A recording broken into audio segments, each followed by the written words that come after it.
함께 읽으시겠습니다.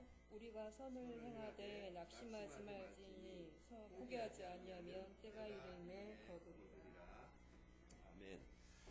여러분, 이 말씀은 한 구절이기 때문에 어떻게 보면 늘 성경 강의를 해왔기 때문에 상당히 그 방대한 내용을 다루다가 갑자기 오늘 이 한 구절만 이렇게 읽으니까 약간 좀 썰렁하다고 그럴까요? 좀 이렇게 좀 단조라 보일 수도 없지 않아 있겠지만은 하나님의 말씀이기 때문에 이 한 구절 안에도 충분한 영적인 교훈들이 있고 우리가 취해야 될 영의 양식이 있다고 믿습니다. 그래서 말씀이 한 구절 짧으니까 설교가 짧겠다 뭐 이렇게 생각하실 수도 있겠지만은 본문이 짧다고 그래서 설교가 짧은 것은 아니고 본문이 길다고 그래서 꼭 설교가 긴 것은 아니거든요. 중요한 것은 영적인 교훈 아니겠습니까? 그래서 오늘 또 이 말씀 안에서 하나님의 은혜를 같이 나눌 수 있기를 바랍니다.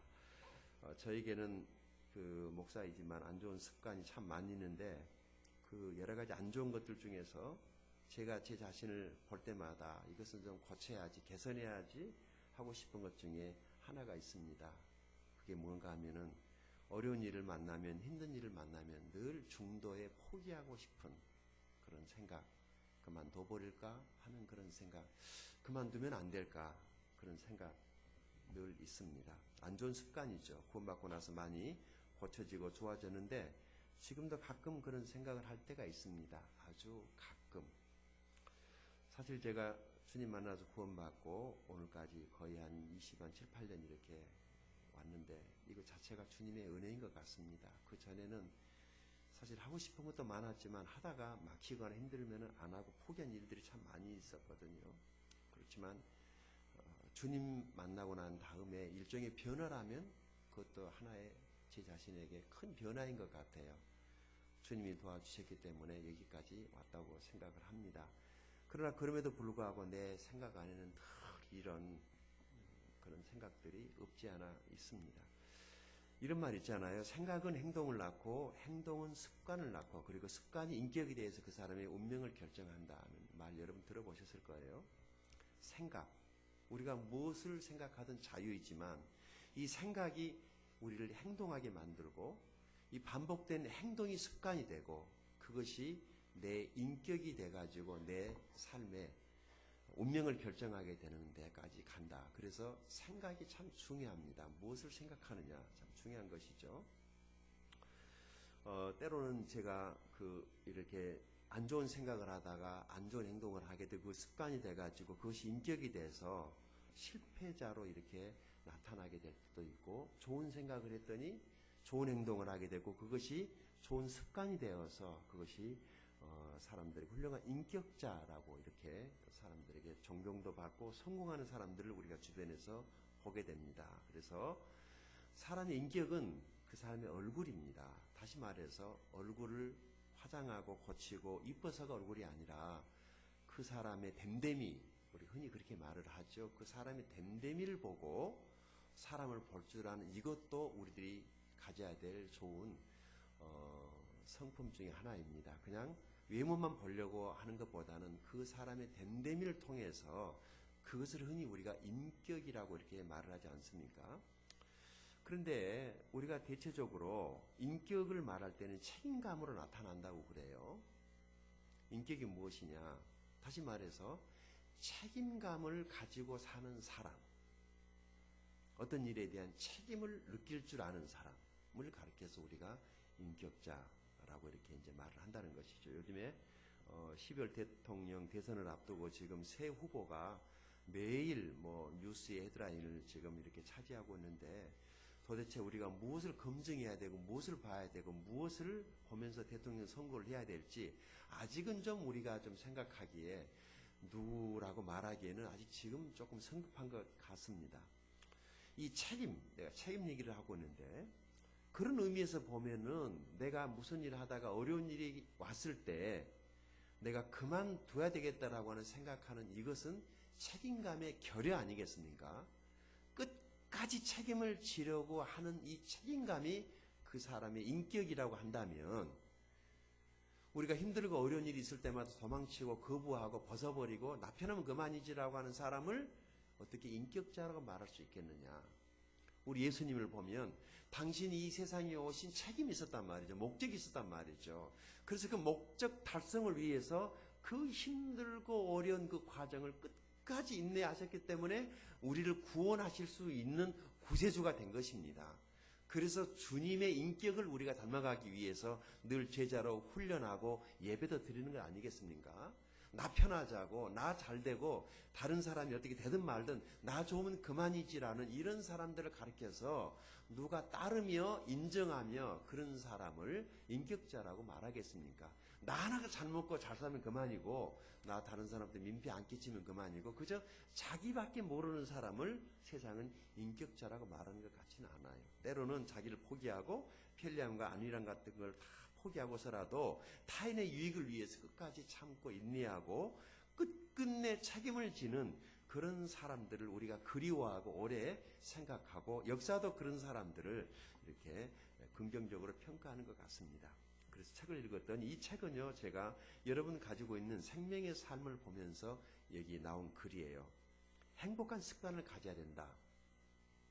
그러면은 이 행복한 습관이 우리의 삶을 행복으로 가져가기 때문에, 그래서 그분은 이렇게 얘기를 했어요. 첫째, 행복한 습관이란 기뻐하는 습관이라는 거예요.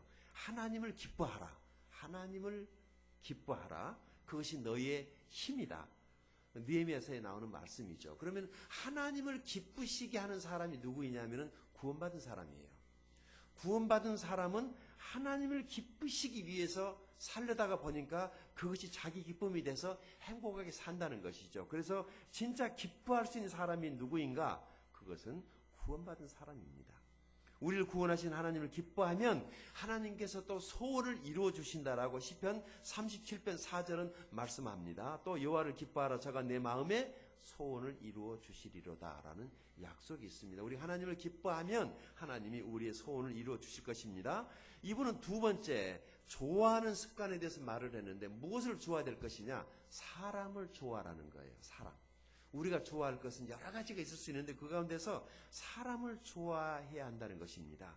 어떤 사람을 만나도 먼저 좋게 긍정적으로 보는 습관을 가져야만이 만사형통의 복을 누릴 수가 있지, 비판적이고 공격적이고 판단하고 비방하다 보면은요, 그것이 화살이 부메랑이 돼가지고 결국에 그것이 다 자기의 몫이 된다라고 하는 것입니다.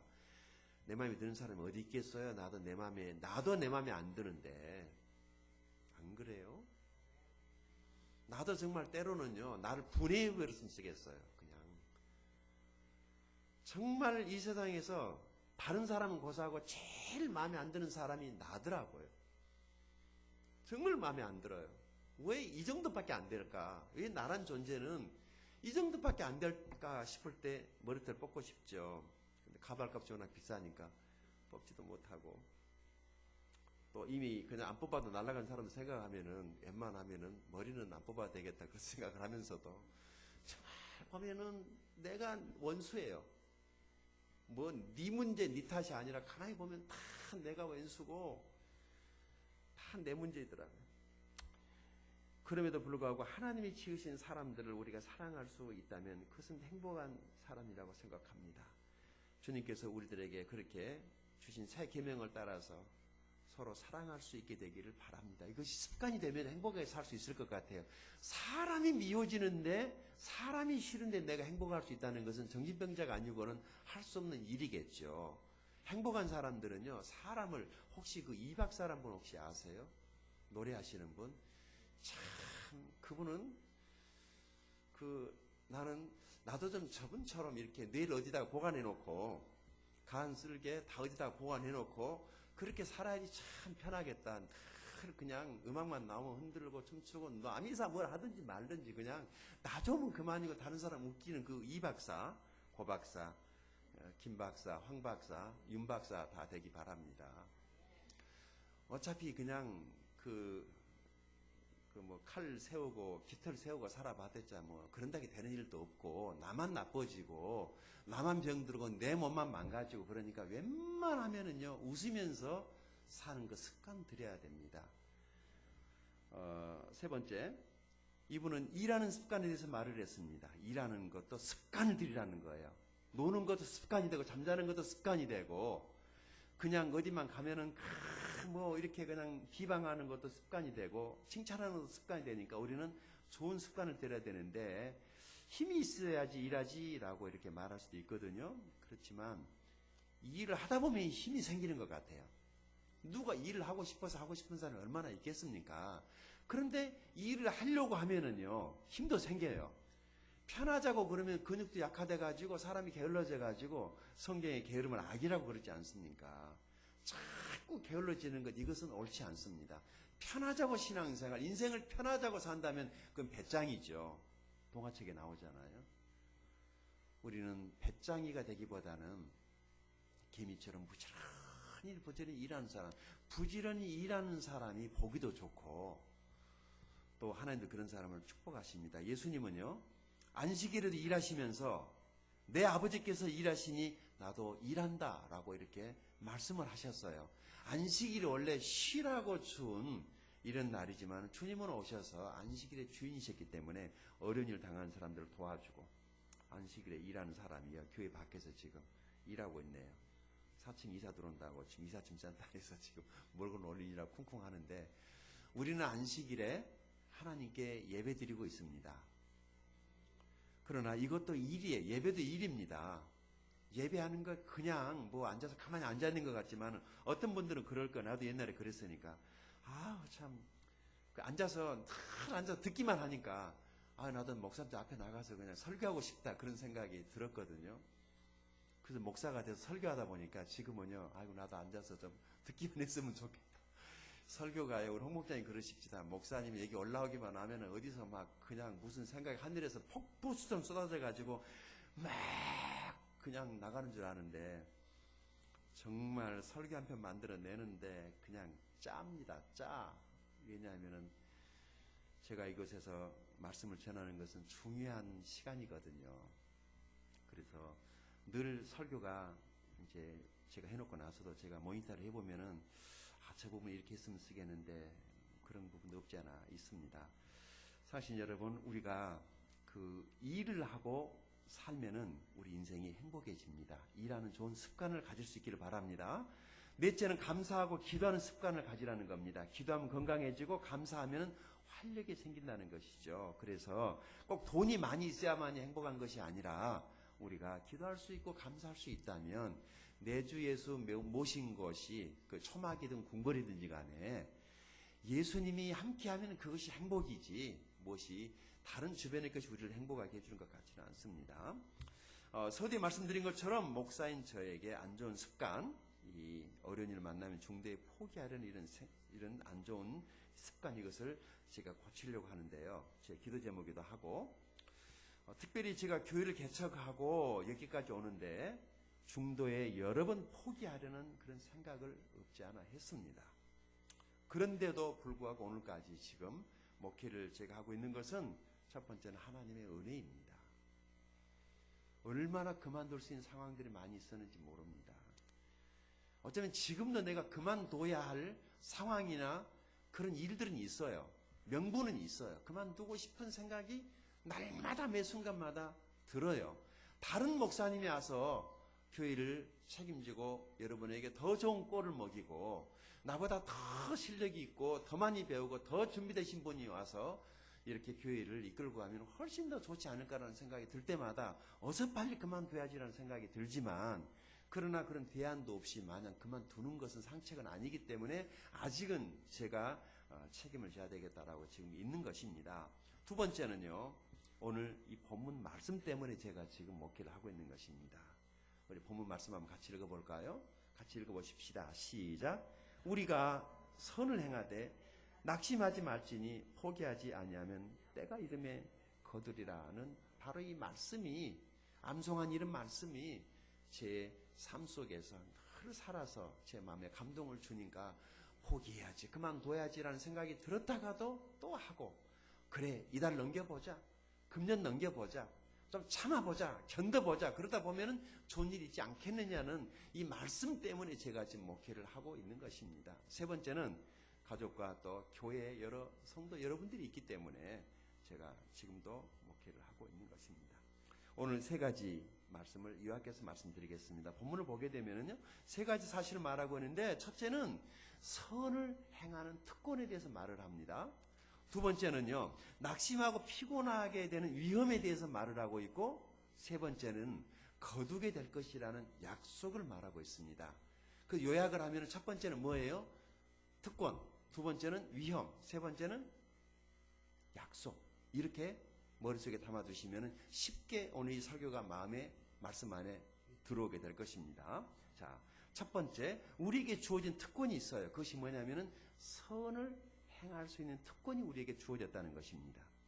우리 그리스도인 모두에게는 이 선을 행할 수 있는 특권이 주어졌는데, 이 선을 행한다라고 하는 것이 무엇을 말하는 것이냐? 우리가 선을 행할 수 있는 자격을 가졌는데, 이것은 그리스도인들에게 주어진 자격이에요.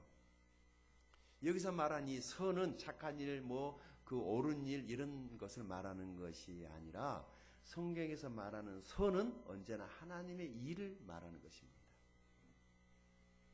하나님께 영광이 되는, 즉 미니스트리, 하나님이 하시고 싶어하는 일을 내가 하는 것을 가리켜서 선이라고 말을 합니다. 세상 사람들이 말하는 걸 선하고 전혀 다른 개념이죠. 우리만이 할 수 있는 특권이에요. 그것은. 그러면은 이 시대에 하나님이 가장 하고 싶어하는 것이 무엇이겠습니까? 이 시대에 하나님이 가장 관심을 두는 것, 바로 그것 때문에 우리를 동역자로 부르셨거든요. 이 시대에 하나님이 지금 하시고 싶은 일이 무엇이겠습니까? 자기 아들 예수는 이미 십자가에 죽었습니다. 이제 예수만 믿으면 구원받습니다. 그래서 예수만 믿으면 구원받는 이 구원의 복음을 전함으로 사람의 영혼이 구원받는 것이 하나님의 일입니다. 디모데전서 2장 4절 말씀에 하나님은 모든 사람이 구원을 받으며 진리를 아는 데 이르시기를 원하시느니라는 말씀이 있습니다. 우리가 직장 일을 해도, 가정에서 빨래하고, 가정에서 청소하고, 집안일을 하더라도, 또 우리가 교회를 섬기는 것도 다 무엇 때문이냐면은 그 하나님이 아끼시는 그 영혼을 구원하기 위해서 우리가 살고 있는 것입니다. 단순히 밥 세 끼 먹고 살라고 우리에게 사업장 주시고 건강 주신 것이 아니라, 직장 주신 것이 아니라, 그 일을 하면서 하나님이 찾으시는 잃어버린 영혼을 구원하라고 우리에게 사업도 주시고 직장도 주시고 자녀도 주시고 집도 주시는 것이지, 그것이 빠져버린다면은 우리는 세상 사람들하고 전혀 다를 바가 없겠죠. 하나님이 우리에게 주신 생명의 날 동안 하나님이 부여하신 그 모든 것들을 가지고 한 영혼이라도 더 구원하고자 하는 그런 마음을 가지고 살 때 그 사람의 인생이 복된 줄로 믿습니다. 그것이 하나님께 선을 행하는 것입니다. 우리가 한 가지 꼭 기억해야 될 것은요, 우리가 착하게 열심히 이 선을 행해야만이 구원을 받는다는 것은 절대 아닙니다.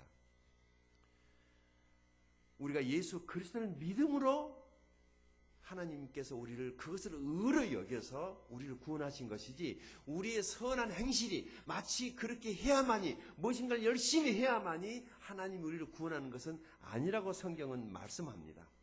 로마서 3장 20절을 보게 되면은 율법의 행위로 의롭다함을 받을 육체가 없다고 성경은 말을 합니다. 우리가 아무리 율법을 행하고 아무리 의롭게 살아도 그 사실 자체가 우리를 구원하지는 못합니다. 다만 예수 그리스도의 은혜, 하나님의 긍휼하심 때문에, 우리가 하나님이 불쌍히 여기시는 그 은혜 때문에 우리가 구원을 받고 죄사함 받아 하나님의 자녀가 되는 줄로 믿습니다. 예수 믿고 구원받은 사람이 새 피조물이라고 성경은 말씀하는데, 이 새 피조물이라는 것은 거듭났다, 그래서 새 피조물이 아니고, 우리가 예수를 믿을 때 거듭난 것은, 새 피조물로 거듭난 것은 맞는 것이지만은, 내가 거듭난 것은 하나님의 일을 할 수 있도록 특권이 주어졌다는 의미에서의 거듭남입니다. 거듭나긴 했는데 이 특권을 사용하지 않는다면은, 혹시 아버지가 그럴 일은 없겠지만은 한 1억짜리 예금을 해놓고 그 카드를 한 장씩 줬어요. 가지고 와서 쓰라고. 그런데 카드만 보이지 돈은 안 보이니까 그거 쓰면은 되는데 그 안에 돈이 들어있는지 모르고 그냥 주머니에다만 담고 다니면서 자기가 노동일하다가 힘없어가지고 그 돈 찾아서 그거 가지고 차도 사고 그거 가지고 집도 사고 그거 가지고 밥도 먹으면 되는데 그게 돈이 들어있는 카드인지를 모르고 자기가 열심히 살려다가 카드를 한 번도 못 써보고 죽어버린 사람하고 똑같은 거예요. 하나님이 우리를 구원하신, 하나님 우리를 자녀 삼으신, 하나님 우리를 새 피조물 되게 하신 것은 선을 행할 수 있도록, 선을 행하는 사람이 되게 하도록 하셨다라고 하는 이 특권을 말하고 있는 것입니다. 우리는 부지런히 이 특권을 사용해서 영혼을 구원하고 영혼을 주님께로 이끄는데 우리 모두가 쓰임받게 되기를 바랍니다. 어떤 분은 하나님이 일을 하십시다라고 말을 하면은 목사님 안 하려는 것은 아닌데 나 먹고 살기도 바쁜데요 라고 말을 하거든요. 그래서 그 사람이 그러면 그렇게 하십시오라고 놔두면 평생 동안 뭐가 다 죽겠어요? 자기 하나 먹고 살기도 바쁜데라는 이 전제 아래서 평생 동안 자기 목구멍 하나 채우기 위해서 살다가 죽는 인생이 되겠죠. 그건 하나님이 원하시지 않습니다. 우리가 하나님의 일을 하려고 할 때 하나님께서 우리 삶을 도와주시는 것을 믿으시기 바랍니다. 제가 구원받고 나서 제 마음속에 갈등이 왔어요. 아마 성령께서 주시는 거였다고 저는 생각을 하거든요. 그것이 뭐냐면은 어떤 세미한 음성이 늘 제 마음속에 들리는 거예요. 그게 소명에 대한 부담이었던 것 같습니다. 너의 평생을 어떻게 살려고 하느냐는 것입니다. 내가 너를 값주고 샀으니 너는 내 것이다. 그러니까 네가 나에게 네 인생을 맡겨가지고 내가 너를 통해서 일할 수 있도록 너를 나에게 드리지 않겠니? 라는 그런 부담이었습니다. 솔직히 부담스러웠어요. 나는 내가 살고 싶은 내 인생의 길이 있었습니다. 계획이 있었습니다. 욕망과 야망이 있었는데 아니 자꾸 이분이 나에게 이런 부담을 주는 거예요. 내가 너를 위해서 피를 흘렸고 내가 너를 위해서 죽었고 내가 너를 구원했으니까 이제 너는 내 것이다. 그러니까 너를 나에게 드려야 되지 않겠냐, 줘야 되지 않겠냐고 주님이 돈을 요구하시는 것이 아니라 내 인생을 통째로 요구하시는 것입니다. 그랬을 때 사실 예스 하고 이렇게 드리지를 못했어요. 그런데 이분이 꼭 기도할 때마다 찾아오셔서 부담을 주시더라고요. 무슨 부담?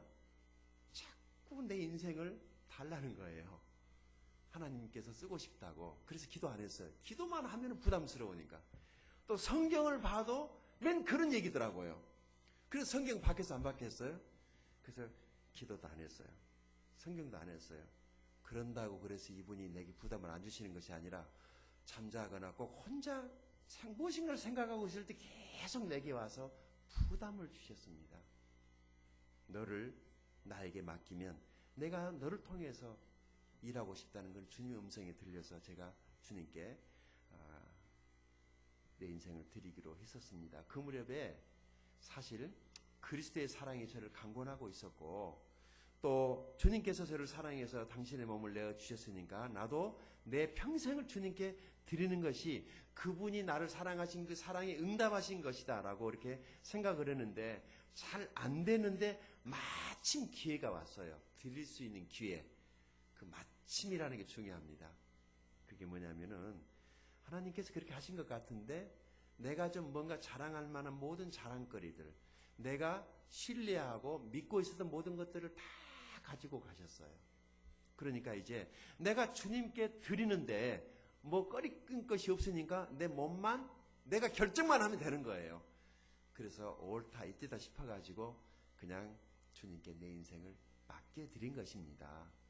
그래서 주님께서 지금까지 저를 사용해 주신 것인데 하나님께 늘 감사하죠. 그래서 이제 그 이후로 제가 주님께 드렸으니까 뭐 했겠어요? 시간이 나는 대로 성경께 들고 저와 제 아내는 정말 뜨거운 구령 전도자가 돼서 수많은 영혼들에게 복음을 전하고 많은 사람들을 구령 상담해가지고 양육을 했던 그런 지난 시간들을 하나님께 감사드리고 지금은 그들이 어떤 모습으로 살고 있는지 알지는 못하지만은 가만히 생각해 보니까 상당히 적지 않은 사람들에게 우리가 복음을 전했더라고요. 하나님께 감사하죠. 사실 여러분, 우리가 선을 행한다는 것은 단순히 착한 일, 선한 일을 하는 것을 말하는 것이 아니라 하나님의 복음을 전하고 그들을 제자 삼아 세계 선교에 헌신하도록 돕는 것을 말하는 것입니다. 우리 모두가 이 특권을 잘 활용할 수 있게 되기를 바랍니다. 두 번째, 다시 본문을 한번 보겠습니다. 또 읽어볼까요? 한 구절이니까 시작. 우리가 선을 행하되 낙심하지 말지니 포기하지 아니하면 때가 이름에 거두리라. 아멘. 자, 두 번째, 우리에게 한 가지 위험이 있다고 말을 합니다. 무슨 위험을 말을 합니까? 사역, 하나님의 일을 하다 보면은 무슨 일을든지 일을 하다 보면은 피곤하여 지치고 낙심해서 중도에 포기하고 싶은 그런 위험이 있다는 것입니다. 주님을 섬기다가 피곤하게 되는 그런 위험이 있습니다. 주님을 섬기다가 어떤 일로 낙심이 돼가지고 포기하고 싶은 그런 생각이 있어요. 아이, 교회 옮겨버릴까 이번 기회에, 아니면 이번 기회에 그냥 신앙생활을 멈춰버릴까, 그런 생각이 들 때도 없지 않아 있어요. 또 내가 이것을 극복하고 넘어가야 될 분명한 시험인 줄 알면서도 이 시험하고 씨름하기가 싫으니까 피해가고 회피하고 싶은 것이 없지 않아 있죠. 사람인데 없겠습니까? 그러나 이 시험을 잘 통과하면은 하나님의 축복이 있는 것이지만은 이 시험을 통과하지 못하고 피해가면은 다른 데서 또 어디에선가 이 문제를 직면하게 된다는 사실입니다. 혹시 그것이 무엇이든지 간에 내가 극복하고 넘어가야 될 것이라면은 주님 의지하고 여러분들이 싸워서 승리할 수 있게 되기를 바랍니다. 누구나가 다 있는 거예요. 그런데요, 열심히 주님을 섬기던 성도가 어느 날 낙심해가지고 그 시험을 극복하지 못하고 낭망해가지고 기쁨을 잃어버리고 그냥 이렇게 살고 있는 모습을 보면은 참 자기 자신도 얼마나 마음이 힘들겠습니까? 뿐만 아니라 나 힘든 것은 나 힘든 것이지만은 내가 그렇게 주님을 섬기는 자리에, 기쁘게 섬기는 자리에서 이탈해가지고 낙심해가지고 하나님을 섬기고 있으면은요, 나를 바라보는 다른 사람들에게도 그게 상당한 악 영향이 된다는 것입니다. 서두에 인격의 책임감이라고 그랬잖아요. 누가 얼마나 예배에 막 예배 드리고 싶어 미치고 환장해가지고 막 예배만 사모하다가 예배당에 달려오는 사람이 과연 몇 사람이나 되겠습니까? 다 자기 마음속에 여러 가지 갈등이 있겠지만은 나 하나 예배에 가야 하는 그 이후 자녀들이 나를 보고 있고 가족이 보고 있고 나를 보고 있는 다른 모든 사람들의 이 책임감 때문에 나오다 보니까 내가 은혜 받고 또 좋아지고, 내가 또 낙심이 됐었지만은 이 책임감 때문에 좀 먼저 나와가지고 섬기다가 보니까 하나님 은혜 베풀어 주셔서 내가 더 좋은 사람이 되는 것 아니겠습니까? 낙심할 수 있지만은 낙심이 왔을 때 중도 포기하게 되면은 아무것도 거둘 수도 없고 아무런 열매도 맺을 수가 없다는 것입니다. 구약 성경에 말라기서를 보게 되면 그때 당시에 제사장들이 예배하는 것은 오늘날 우리가 드리는 예배하고 전혀 다른 거죠. 자, 구약 시대의 예배는 제사장들이 짐승을 잡아서 하나님께 바쳐서 드리는 예배를 하는 것인데, 짐승을 잡아가지고 불에다가 태우는 것이 쉬웠을까요? 아니면 어려웠을까요? 복잡했을까요? 상당히 복잡했습니다. 제사장들은 옷에다가 짐승의 피를 묻혀야 되죠. 내장을 긁어내면 내장 속에 들어있는 그 더러운 냄새에다가 그 지저분한 오물들을 다 뒤집어 써야 되니까, 그리고 그 고기를 다 발라내가지고 그 고기를 가져다가 하나님 앞에서 불에다가 태워드리는 번제를 드릴 때 제사가 보통 복잡한 게 아니에요. 그래서 제사장들이 지치죠. 힘들죠. 나중에 보니까요, 이스라엘 나라의 제사장들이 제사 드리는 일에 지쳐가지고 나중에 안 하면은 벼락 맞을 것 같으니까 직무유기가 되니까 제사를 드리긴 드려야 되는데 어떤 제사를 드리냐면은 말라기서를 보니까 아주 형편없는 제사를 드리는 거예요. 형식적인 제사. 그리고 또 드리다가 보니까 어차피 이 제사의 제물은 이렇게 좋은 암송아지를 불에다가 태워서 없애는 것은 손실이다라고 생각이 되니까 암송아지 좋은 것은 어떻게 하고 집에서 몸보신으로 하고, 어차피 드린다면은 눈 빠지고 절름발이 시장에도 잘 안 팔고 어차피 그것은 태워서 없어질 것이니까 그 좋은 것을 드리는 것은 손실인 것 같고, 어차피 드린다면 그런 것을 가져다가 하나님 앞에 드렸는데 말라기가 보니까 그것은 옳지 않다고 생각을 하고 야단을 치지 않습니까? 너희 총독들한테 그런 재물을 갖다 주면 너희 총독이라도 그런 것을 받겠느냐? 세상에 어떻게 하나님에게 그런 걸 드릴 수 있느냐라고 야단을 치면서 뭐라고 얘기를 하냐면 하나님이 너희들 얼굴에다가 뭐를 바를 것이다 라고 얘기를 해요. 좀 성경을 나중에 한번 보시기 바랍니다. 그냥 지게 가기는 어려우니까 동이라고 하겠습니다. 내가 너희들 얼굴에 동을 발라버리겠다. 하나님이 너희 얼굴에다 동을 발랐어. 아주 어디 가서 그냥 얼굴을 못 들고 다니게 만들어버리겠다라고 이렇게 얘기를 하면서 당시에 타락한 제사장들을 그렇게 경고하는 것을 보게 됩니다. 한 사람이 몸이 불편한 아우를 업고 땀을 뻘뻘 흘리면서 지나가고 있었습니다. 바라보고 있던 한 사람이 이렇게 말을 합니다. 참 짐이 무겁겠습니다. 그래서 이 사람이 먼저 서가지고 짐이라니요. 내 동생인데, 내 형제인데 아무리 무거워도 내게는 짐이 아닙니다. 하나님을 섬기는 일이 결코 쉬운 일은 아니지만 우리가 하나님을 사랑한다면 하나님을 섬기는 일이 그렇게 무거운 일은 아닐 것입니다. 우리가 다만 하고 있는 이것이 힘들다면 내가 사랑하지 않기 때문에 힘든 것입니다. 사랑해야 됩니다. 그러면 힘들지 않습니다. 사랑해서 하는 일은 즐겁고 재미있습니다. 그 의무 때문에 하는 일은요, 시간만 때우면 그만이지만 사랑해서 하는 일은 시간을 계산하지 않습니다. 사랑해서 하는 일은 대가를 바라지 않습니다. 그래서 우리가 하나님을 사랑하면 하나님을 섬기고 하나님의 일이 결코 무겁지 않지만 하나님을 사랑하지 않는 것이 우리에게 무거운 짐이 돼가지고 사역을 하기도 전에 예배하는 것조차도 무겁게 여겨지는 것은 내가 하나님을 사랑하지 않기 때문에 그러는 것입니다. 그것이 영적으로 내가 병들어 있기 때문에 그런 것일 수도 있습니다. 우리가 늘 그런 것은 아니지만 때로는 하나님을 사랑하기 때문에 그 하나님을 사랑하는 그 감격과 흥분 때문에 정말 힘을 다해서 주님께 헌신하고 하나님의 일을 했던 적들이 다 계시잖아요. 그러나 늘 그런 것이 아니라 어느 날 가면은 이제 사역이 비전도 없고 사역의 생명력이 잃어버리거나 형식이 돼가지고 아무런 결실도 없어서 영적으로 매우 둔감해져가지고 간신히 예배만 하는 이렇게 그리스도인이 될 수가 있지만은 또 언제까지 하나님 그렇게 두지는 않으세요. 우리에게 새 힘 주셔서 다시 한번 우리를 사역에 부르실 때에 저와 여러분이 하나님 앞에서 귀하게 쓰임 받을 수 있게 되기를 바랍니다. 어떻게 한 번도 실패하지 않고 한 번도 넘어지지 않고 하나님의 일을 인간인데 그렇게 할 수만 있겠습니까? 다 모든 신앙의 거장들, 영적의 거장들은 넘어지는 실험과 요즘에 욥기서 큐티하고 있죠. 저는요 오늘 아침에도 욥기서를 보면서 그런 생각을 했네요. 참 욥기서가 빨리 끝났으면 좋겠다라는 그런 생각을 했어요. 욥이 당하고 있는 시련이지만은 가만히 보니까 우리의 삶 속에도 내 삶 속에도 욥이 당하고 있는 것 같은 그런 시련들이 여전히 있으면서 아니 왜 하필이면 생명의 사람 요즘에 욥기서를 할까? 좀 좋은 큐티 본문을 가면 더 좋을 텐데 이런 생각도 없지 않아 할 때가 있어요. 그런데요 하나님 우리에게 이걸 원하시는 것 같아요. 성경도 욥의 인내를 보았나니라는 말씀이 있잖아요. 이 중도 포기는 우리를 실패하게 만듭니다. 힘들지만은 견디면은 인내하는 사람이 돼서 하나님 나라에 아주 강한 영적인 무기가 된다는 것입니다. 인내만큼 훌륭한 영적인 무기가 없습니다. 모든 힘든 상황을 인내로 잘 견뎌버린 사람을 누가 뭐라고 그러겠습니까?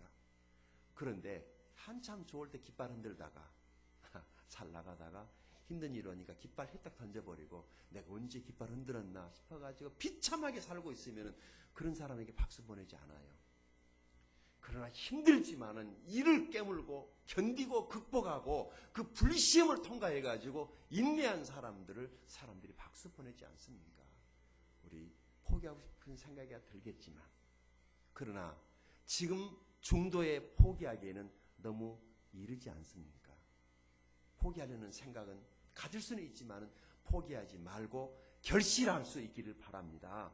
포기하고 싶지만 그 포기할 순간을 넘기는 것이 인내를 기른다라고 하는 것을 기억하기 바랍니다.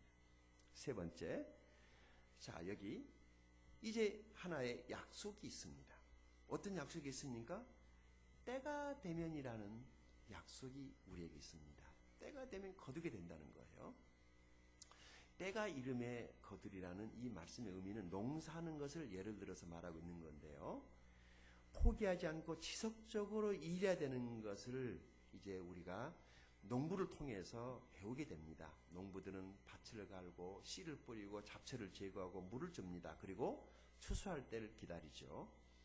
그런데 우리가 한 가지 농부에게서 배우면서도 교훈받아야 될 게 뭐냐면은 농부들이 추수에 대한 그 보장을 가지고 계속 밭을 갈고 씨를 뿌리고 잡초를 제거 물을 주지만은 농부는 그 추수가 보장된 것은 아니라는 거예요.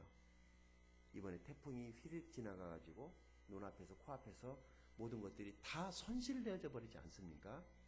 농부가 그렇게 수고를 했다라고 해서 농부가 다 보장된 것은 아니지만 우리 하나님을 믿는 그리스도인은 모든 것이 다 보장받는다는 겁니다.